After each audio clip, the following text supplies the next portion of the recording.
Good morning, good morning, good morning. Eto na, magbubukas na ako ng tindahan.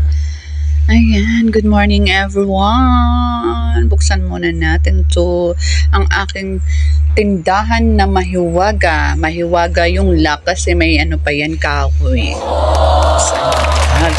Kasi double lock tayo eh.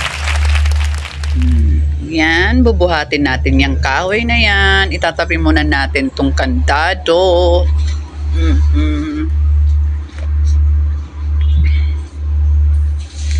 Let's go. Bangon-bangon na kayo dyan. Lamig dito sa amin, guys. Ang lamig-lamig. Malamig pero ito yung suot ko. Ang kulitan na.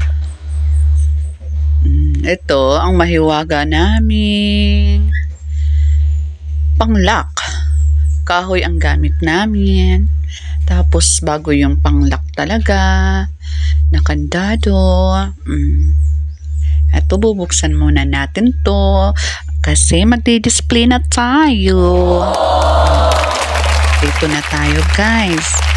Ano na natin to? Buksan na natin. Charot! Diba? Buksan na natin. I-open na natin.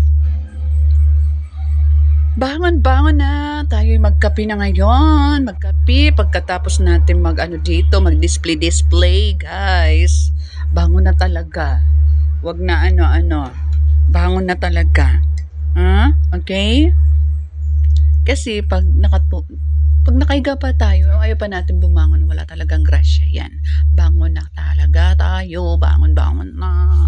Masarap pa talaga matulog, kaso lang guys, kailangan natin bumangon para kumita tayo guys.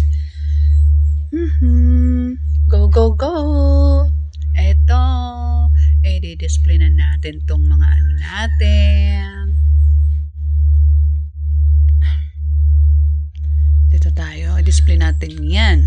Hindi ang mga ano na, mga damit, mga ano dyan, para dyan. Display natin yan para pag nakita sa customer, syempre pipili lang yan sila. Dito natin ilalagay yan. Wala pa akong suklay. Hayaan mo na yung buhok ko kasi wala pa ako hindi pa ako nagsuklay. Pagbangon ko talaga, wala na. Ayoko na muna magsuklay. Mamaya na lang. Pagkatapos ko mag-display dito. Ayan, mabuhaghag yung buhok ko. Display muna natin to. Festa kahapon sa mga goy. Hindi talaga kami nakapasyal kahapon. Mamaya sabi ko sa mga bata, mamaya na lang. Kahit late tayo, pasyal pa din tayo. Okay lang yan. At least makapasyal tayo kahit hindi tayo nakapasyal kahapon. Na festa talaga siya. Festa sa mga goyan July 19. Ngayon, July 20 na. Diba? Display muna natin para tayo kumita. Mamaya na tayo aalis. Umaga pa talaga guys. Mga ano pa lang ngayon. Alas 6. Umaga pa lang siya. Alas 6 pa lang guys.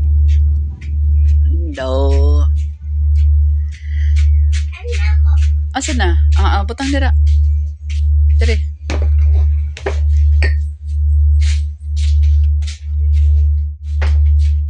Ito, display natin to sa labas. Huwag mo nang pansinin ang buhok ko. Buhok kong mabuhaghag. Good morning. Yan, mamaya kasi ano natin yung mga bata kasi mababaw lang din yung mga kaligayahan ng mga bata, diba? Pag napasyal mo lang yan sila, tuwang-tuwa na yan guys. Kakain lang kayo, diba? Kain lang kayo. Tutual ko na yan. Meron namang ano yan, kainan dyan na mura lang talaga para nakapagpasyal naman sila. Tuwang-tuwa na yan sila sa mga ganyan guys. Kaso lang ang inaano ko kasi kaya hindi lagi kami namamasyal. Ang mahal talaga ng pamasahe sa amin. Papunta dun sa mga goy, pabalik dito. Lalo na, ako. Tapos mga bata pa, laki na. 200 plus na yung balikan dyan. Kaya mahal eh. Kaya minsan lang kami nakaka-alis-alis. Sa pamasahe kami, nahihirapan. Okay lang kung sa Mangagoy tayo, doon tayo naka-stay talaga sa Mangagoy. Alam mo kung magkano lang pamasahe doon, kahit ikot-ikutin mo yan, 10 piso lang yan. Sakay na naman, 10 piso. Oh, sakay ka ng motor, umbak. 10 piso lang yung pamasahe dyan, dito sa amin. Ang mahal ng pamasahe. Kaya ang mga bata, nasasabik din mamamasyal doon sa Mangagoy kasi madami doon sa Mangagoy, mga pasyalan. Pausin boses ko kasi ang lamig-lamig. Eto tayo.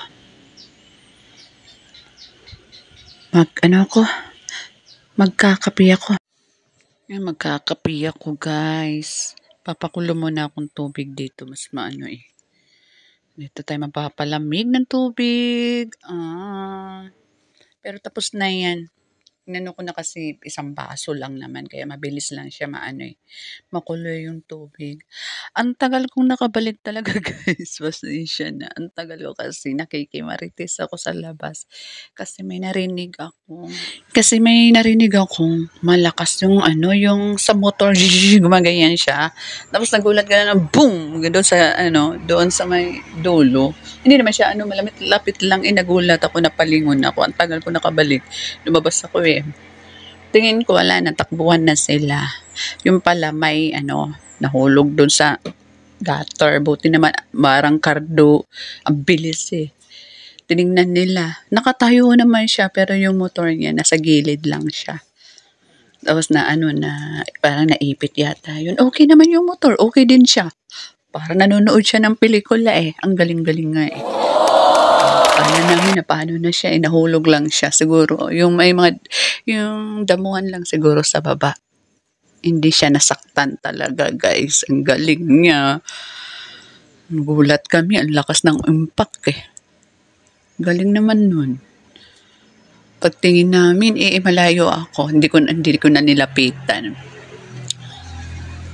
Tinitingnan namin tapos yung mga tao nakatingin sa baba. Sabi ko parang nalaglag yata yung Ayun naman, nakatayo naman siya. Okay naman siya. Sobrang lamig na ng kape ko. Wala nang